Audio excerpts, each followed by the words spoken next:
I would like to put on record my manifestation of support for the budget of DepEd as a courtesy to our Vice President, Sara Duterte.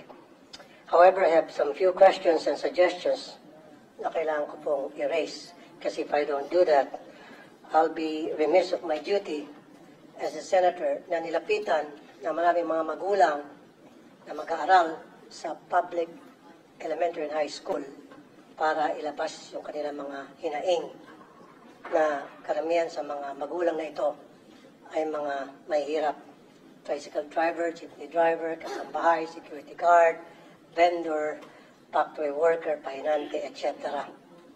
At karamihan sa kanilang mga hinaing ay pare-pareho lang ang sinasabi. Malaki po ang budget ng DepEd pagdating sa MOOE, 48 billion pesos a year. And yet, every single day, nakakatanggap po ako ng reklamo mula sa mga magulang na mga mahirap at mag-aaral para sa kontribusyon.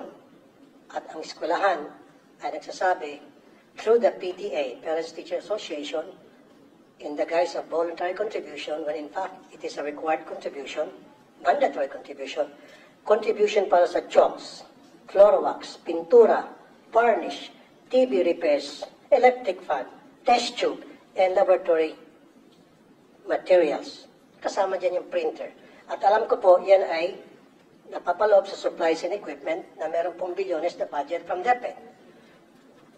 Isa pa po, or ilan pa po sa mga sinisingil na mga public schools sa mga mag-aaral, ng mga magulang, ay utility bills. Yung bayad para sa kuryente ay hinihingi ng contribution na para magbayad ay yung mga mag-aaral. Yung bayad para sa janitor, yung bayad po para sa mga security guard, yung bayad po para sa repair ng CR, and pati po doon sa field trip na sana po ay libre.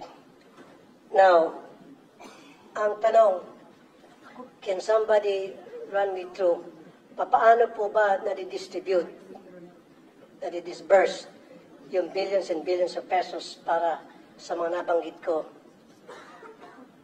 How is it being distributed?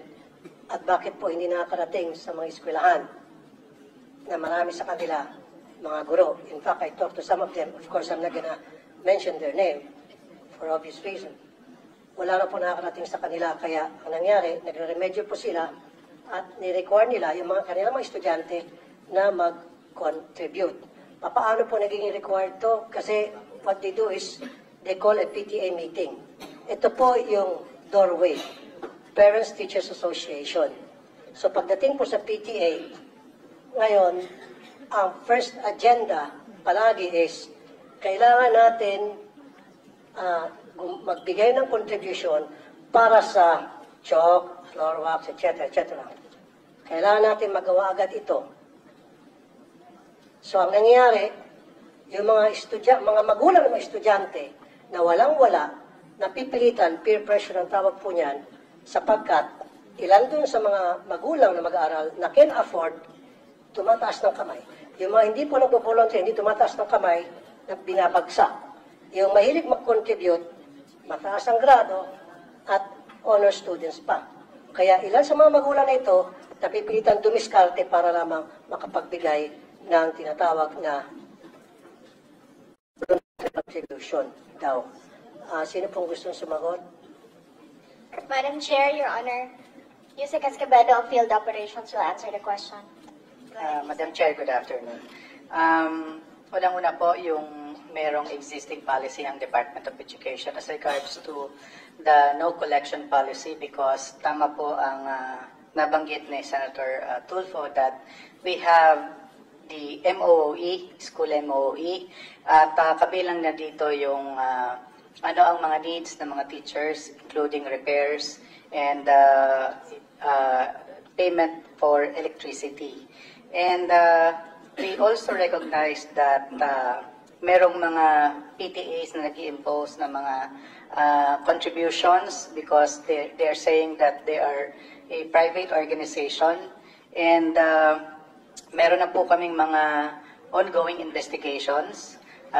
Isa na po dito sa Region 3 where the teacher involved has resigned And Sir, the case- excuse me, let me catch you up. Hindi lang po sa Region 3, sa lahat po ng lugar sa Pilipinas, when I posted sa Facebook page ko yung reklamo ng ilang mga magulang na pumunta po sa radio program ko Wanted sa radyo, binaha po ako ng mga comments from parents all over the country stating that pati sila sa kanilang eskwelahan, yes, meron daw po talagang tinatawag na voluntary contribution from na inimpose po ng PTA. Ang nangyari po kasi sana, ang request ko, pagsabihan niyo po, pag meron pong PTA meeting, dapat wala na akong pag-uusapan na tungkol sa contributions. Dapat ang pag-uusapan lang po sa lahat ng PTA meeting, i-require niyo po, ay tungkol lang po sa academic performance ng mga estudyante o yung mga problema at hinaing ng mga estudyante, period. Kasi ang nangyari, tuwing PTA meeting, 101% ang unang agenda sa meeting na yan, and I have proof from parents and even teachers, na ang first agenda tuwing magkakaroon ng PTA ay project. Ano ang pwede natin magawang project sa eskwelahan? Repair para sa CR. Varnish para sa silya na nasisira na. Bili tayo ng chalk, bili tayo ng floor wax, bili tayo ng ganito, ganon, ganon. Ang mga estudyante na walang pang contribute, kuminsan pinapahiya pa, nilalagay pa po sa group chat. Ito, nag-contribute na si Juan, si Mario, si Pedro. However, si Rolando hindi pa nag-contribute, si Petra hindi pa nag-contribute. So, napapaya yung mga hindi pa napapag-contribute na nape-pressure po. In some cases, itong mga magulang, baka natututo pa magnakaw para hindi lang mapaya yung kanilang mga anak. And meron po akong proof tungkol dyan. And in fairness po sa inyo, this has been going on for many years. Even as far back as yung administration pa po, I can remember Brother Armin Luistro. In fact, nag-away pa kami on-air niya sa Wanted sa radyo because ayaw niya maniwala hanggang sa pinadalahan ko siya ng mga reklamo and nakita niya po na talagang valid and then nag-issue po siya ng memo na stop na yung contribution, voluntary contribution. After a few months, nagsibalikan din po hanggang ngayon. So is there a way na talagang once and for all, since senador na po ako, because I promise na once ako'y maging senador, I'll put a stop of this nonsense. Nung ako po'y wanted sa radyo na broadcaster, of course, wala po akong magawa. All I can do is call the authorities and tell them, hey, we have complaints pertaining to this and that. Now that I'm senator, and they elected and voted me para mabigyan solusyon itong problema ito na mga magulang na mag-aaral, I have to do something to put a stop to these problems once and for all. Can you guys promise me na mainto na to para ako po'y maging supporter ng inyong budget at hindi ko po kontahin. Humingi kayo ng 1 trillion pesos for all I care. Kasi alam ko kailangan po ang maayos na budget para sa DepEd. And I firmly believe na kailangan talaga ng DepEd ng pinakamalaking budget among all other agencies because we need to give quality educations to our poor na mga kababayan. Because I believe in he who has less in life should have more in law. So, dapat sa ating batas, bigyan po ng magandang edukasyon, bigyan po ng magandang serbisyo ang mga nating kababayan. Dito lang po sana sila mga kabawi. And I agree, dapat pabawiin natin sila sa pamagitan ng pabigyan ng quality education. Pero how can we give these students quality of education kung kulang-kulang? And then, we're teaching these kids to be corrupt when they grow up. How and why? Because they know, and they knew, na yung pag-iingi sa kanilang contribution ay pangingikil. Sir, So pag lumaki po itong mga estudyante, makikita nila na okay lang pala yung mangingikil kasi si teacher nangingikil sa amin. So paglaki nila, there's a possibility na baka mangingikil sila. okay. Senator Tulfo, your time is up, no? You've been informed that your time is up. You've responded, but kindly respond again. Yusek Escobedo. Madam Chair, Your Honor, number 1, you asked the question on how you can help. Paano kayo makatulong na senator na kayo ngayon? Pwede po kayong gumawa ng batas na ipagbawal po ang voluntary contribution sa mga PTAs. And then, pwede po nating i-implement yan. May penalties po yung teacher or parent na mag-insist na merong voluntary contribution. Ang mga PTA po, just like all the other associations, are guided by the majority, kung ano po yung desisyonan ng majority doon sa kanilang association, yun po yung nasusunod. Now, it is a voluntary contribution. Ibig sabihin, hindi po pinipilit yung mga estudyante o yung mga magulang na mag-contribute kung yun man ang nadesisyonan na project ng PTA. Marami po tayong mga stakeholders na iba-iba po yung projects nila sa ating mga paaralan. Hindi lang po mga PTA, but we have NGOs, we have private sector donors who partner with our public schools sa mga specific na projects nila in certain schools. Ganito po din yung ating mga PTA. Pinag-iisipan po ng teachers and ng parents kung paano sila makatulong sa eskwelahan para sa pag-aaral ng mga bata. But then again, as I said, these are voluntary contributions. Pwede po nating ipagbawal, gagawa po tayo ng batas para po merong penalty. Madam Chair, pwedeng konti na lamang. Una-una, wala pong kapangyarihan na para ipatigil yan. But however, meron pong kapangyarihan ng DepEd na para ipatigil po yung tinatawag na voluntary contributions sa PTA. Now, doon sa questions ko, hindi pa ata nasasagot, pwede ba pakisabi sa akin paano po na-disburse yung pong MOE? Especially dun sa mga chokes, sa mga electric funds. Electric funds palagi every year yan, talamak na talamak. Janitorial, security, repair, CR, varnish. Paano po na-distribute from DepEd hanggang sa pagdating sa eskwelahan? Paano nakakarating po yung mga MOE, sir? Meron po tayong listahan kung saan po pwedeng gamitin yung school MOE. At yung sinasabi niyo pong chalk allowance, meron pong cash allowance ang mga teachers. At ito ay taon-taon na ibinibigay sa mga teachers. Kaya hindi po tama na mag-demand ang PTA na magsosolicit ng contribution from the members of the PTA para mabigyan ng chalk allowance ang mga teachers because meron ng panukala sa both chambers of Congress na i-increase yung cash allowance to 10,000. Good. Kasi sir, katulad yan, aside from chalk, floor wax, pintura, varnish, alam ko kasi sa LGU, meron pong atang allocated na 1% from the real property tax ata. Na SAF po. SAF, para sa maintenance ng school. So doon po pwedeng kumuha kayo ng dagdag budget. Huwag lang sana humingi sa mga estudyante. Kasi nga talaga sir, every single year, palagi pong kasama doon sa paghingi ng contribution ng electric fund. So bakit po kinakailangan ng mga estudyante ang mag-shoulder ng electric fund ng bawat classroom? Sir. Yes, opo sir. Magkakaroon po kami ng, maglalabas kami ng memorandum and directive to all our schools. Yusek Escobedo. Yes, VP, go ahead. Yes, Madam Go ahead, Chair, Your Honor, we take note of your advice. You don't answer, you don't sign department orders. We take note of your comments, Your Honor.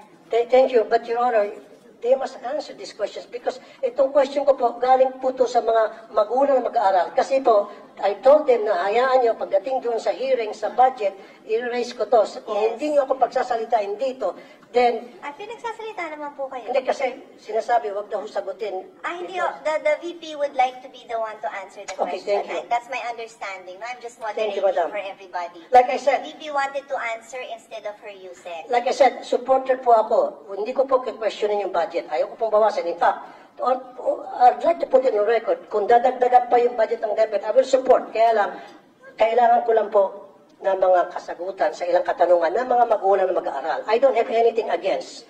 In fact, confidential fund na marami nagka-question, I don't give a heck about that. Walang pakialam dyan. Ang pakialam ko talaga, yung hinain ng mga magulang. Yun lang po talaga. So, paki-answer lang po. Kung sino sana gusto If I may, Senator Rafi, the Secretary took the floor earlier and responded that ang suggestion po niya, and correct me if I'm wrong, my understanding from the Secretary is that she said what you could do, because you were asking what you could do now that you're a senator, is to pass a law that would prevent that. Because as far as DepEd is concerned, they have already issued the memorandums that prohibit contributions. Pero yung gustong gawin ng PTA, ng parents, my understanding is that's out of your hands. No, that's out of your hands what the PTA would like to do. Although, I think maybe an assurance that hindi nyo naman ini-encourage talaga yun, di ba? It's not encouraged, you cannot, they do not mandate it, they follow that. But my understanding. Madam Chair, okay, ano kaya tuwing magkaroon ng PTA meeting, nandoon po yung taga-DepEd para i-monitor yung proceedings ng meeting, para pagsabihin ng DepEd, hey, meron na kami memo dyan na bawal ang pag-uusapan ng project, umayos-ayos kayo, ang pag-uusapan nyo lang academic performance ng estudyante. Is that fair enough? PTA ho means parent-teacher. So, may teacher ho na present doon. Yes, may teachers na present. At principal pa kuminsan. Kaya nga, sinasabi ko lamang po, meron dapat nagmamonitor kasi hindi po nasusunod. Kuminsan, like I said, yung kay Armin Luis to noon, nasunod yun for ilang months. After several months, bumalik ulit. Kaya nga, suggestion ko ngayon, pag may PTA meeting, meron pong taga-DepEd na nag-monitor ng meeting nila to make sure na nasusunod kung anong nakalagay sa Baka sir, memorandum order. you could give them the specific complaints that you received so that they can particularly go to those schools and find out if there were any violations and find out if there was conduct unbecoming of a parent, of a teacher that should be addressed. Ang reklamo nga po, Madam Chair, ay yung pong sinasabing voluntary contribution na inaamin na nga po ng DepEd na mali talaga. Tulad po na ulitin ko, chalk, floor wax, pintura, varnish, TV, electric fan, test tube, printer, utility bill, janitorial, security guard, repair ng CR. Ito po ay mga reklamo and documented po ito. And I have documents to support this. And in fact, some of the teachers also told me na talaga nangyari po yan, Mr. Senator, wala kami magawa kasi hindi po nakakarating sa amin yung budget.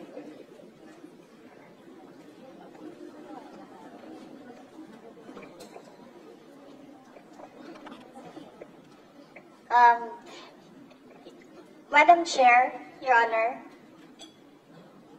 we will submit the downloading of MOOE up to the school level to the Finance Secretariat. At ito na lamang po, Madam Chair, test tube. Hinihingi din po kasama rin po yung Pwede test bang tube. submit natin? Kasi sir, I've reminded everyone who's Last na beyond lamang po, their Madam time. Chair. Last na lamang. Sige. Test tube. Alam ko meron natang 500 billion na budget for the test tube. Parang every year, bilyones ang naalat para sa test tube. Kasi marami rin po ako mga magulang nagreklamo, pinapakontribute para sa test tube, laboratory test tubes. Ano ho yun, sir? Kasi I Test handle the tubes. budget, so Test tubes. I can Yung attest. test tube I po para sa mga laboratory. have not seen 500 billion for test Or tubes. at least, yun pong pagkakaalam ko, yun pong... Ay, wala akong nakalagay sa amin. 500 billion. Ako na ho magsasabi. Okay. So anyway, bakit po yun sa test tubes? Sige na lang po. Bakit po test tubes? Paulit-ulit po. Every year, hinihingihan po ng contribution ng estudyante. Pwede ho ba? Pa-stop na rin natin yun. Yun lang po. So stop na po natin. In short, lahat po ng contribution para sa maintenance ng school. Ang pakiusap po ng mga magulang through me, stop na po natin yan. Pag na-stop niyo po yan, I promise you I'll support your budget every single year and you're not gonna hear anything from me. That's a commitment. That's a promise. Ito'y alang-alang sa mga magulang na mga lumapit sa akin. Madam Chair, Your Honor, we take note of the advice of the Honorable Senator Raffy Tulfo.